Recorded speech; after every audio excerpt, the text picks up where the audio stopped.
Hello everyone, welcome to UPSC Navigator. दोस्तों, जैसे ही UPSC prelims 2026 का नोटिफिकेशन आया, उसके बाद आप देखेंगे यूपीएससी का फॉर्म भरना एक अलग लेवल का यहाँ पर टास्क बन चुका है। नोटिफिकेशन के बाद आप देखेंगे जो एस्पिरेंट्स हैं वो प्रिपरेशन से ज्यादा फॉर्म फिलिंग में टेंशन ले रहे हैं, क्योंकि यूपीएससी ने अपने नोटिफिकेशन में बोल दिया था कि भाई फॉर्म फिल करने के बाद आपको करेक्शन विंडो नहीं मिलेगी, है ना। तो इतना सुनने के बाद जो एस्पिरेंट है उनके मन में ये ख्याल आने लगा कि भाई हम यदि फॉर्म भर रहे हैं, उसमें थोड़ी सी भी यदि मिस्टेक हो जाती है तो हमारा फॉर्म खराब हो जाएगा पूरा, है ना। हम उसमें करेक्शन कर ही नहीं सकते। उसके बाद क्या हुआ, यूपीएससी का जो नोटिफिकेशन था उसमें ही 50+ यहाँ पर मिस्टेक देखने को मिली, है ना। कुछ लोगों ने यहाँ पर वीडियो बनाई, तो वो वीडियो यूपीएससी तक पहुंची तो यूपीएससी ने उसमें करेक्शन कर दिया।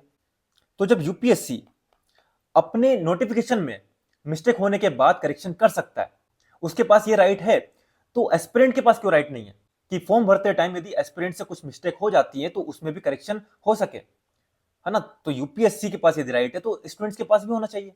तो इसके ऊपर काफी बवाल हुआ, है ना। लोगों ने वीडियोस बनाए, ट्वीट किया, है ना, सब कुछ हुआ। उसके बाद यूपीएससी ने सुन लिया कि भाई ठीक है, हम आपको यहाँ पर करेक्शन विंडो दे रहे हैं। ठीक है, तो ये काफी बड़ा रिलीफ है एस्पिरेंट्स के लिए। यदि आपका फॉर्म यदि गलत फिल हो गया है, गलती से थोड़ी बहुत कहीं मिस्टेक हो चुकी है, तो आपके पास अब चांस है कि आप उसको करेक्ट कर सकते हैं। और मुझे नहीं पता कि यार यूपीएससी ने क्या सोचकर नोटिफिकेशन में ये लिख दिया कि भाई करेक्शन विंडो नहीं होगी। देखा जाए तो ये नोटिफिकेशन में आपने ये जो करेक्शन विंडो नहीं होगी ये जो डाला था, है ना, ये सिस्टम सबके लिए सेम होता है ना, ये बात समझ में आती है। लेकिन ह्यूमन एरर तो हो सकता है ना। तो खैर, जो भी हुआ जैसा भी हुआ, है ना, उसको छोड़ते हैं। बट अब यूपीएससी ने यहाँ पर एक गुड न्यूज दी है ना, कि अब करेक्शन विंडो यहाँ पर ओपन हो जाएगी, है ना। आपको करेक्शन करने का यहाँ पर टाइम मिलेगा। यहाँ पर आप देख सकते हैं, जब आप यूपीएससी की साइट पर जाओगे, है ना, तो ऐसा कुछ इंटरफेस आपको देखने को मिलता है ना। इसमें नीचे आप देखना है, ये यहाँ पर ऐसा आपको देखने को मिलेगा। ठीक है, इसमें व्यू में जब आप क्लिक करोगे तो आपके पास कुछ ऐसा देखने को मिलेगा। यहाँ पर स्टार्टिंग वाला ये दो आप देखना, है ना। एक में दिया है change in service preference will be allowed during the updation window provided by the commission after the declaration of result of civil services main examination 2026।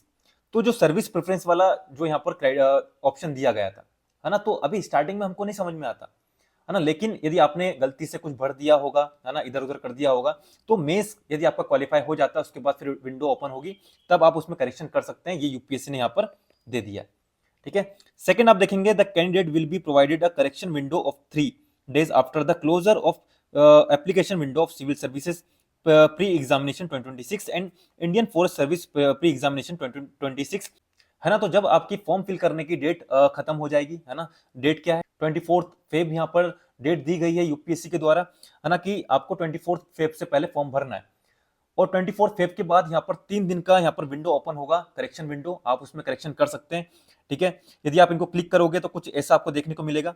ठीक है, यहाँ पर आप देखिए, ये दोनों के बारे में यहाँ पर दिया गया है ना। तो पैनिक करने की यहाँ पर जरूरत नहीं है, फॉर्म ध्यान से भरो।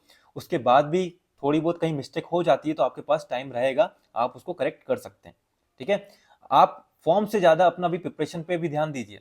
यदि आप इसी में अपने माइंड को एंगेज करते रहोगे, है ना, कि भाई ये प्रॉब्लम हो रही है, वो हो रही है, तो आप पढ़ोगे कब, है ना। फॉर्म फिल करने से एग्जाम नहीं निकल जाता, पढ़ना भी पड़ता है ना। तो अपनी पढ़ाई पर ज्यादा ध्यान दीजिए। ओके, तो ये मुझे बताना था, एक यहाँ पर यूपीएससी के द्वारा एक अच्छा स्टेप यहाँ पर उठाया गया है कि करेक्शन विंडो दे दी है। यूपीएससी ने एस्पिरेंट्स की जो डिमांड थी, है ना, जो बात थी, उसको सुनी है। और जिन भी फैकल्टीज ने यहाँ पर वीडियोस बनाई थी और ट्वीट किया था यूपीएससी को, तो उनको भी यहाँ पर मैं बधाई देना चाहता हूँ कि यार आपका जो यहाँ पर सपोर्ट था, है ना, उससे यहाँ पर हेल्प मिली है एस्पिरेंट्स के लिए। ओके, तो एंड करते हैं अपनी इस वीडियो को यहीं पर। जय हिंद, जय भारत।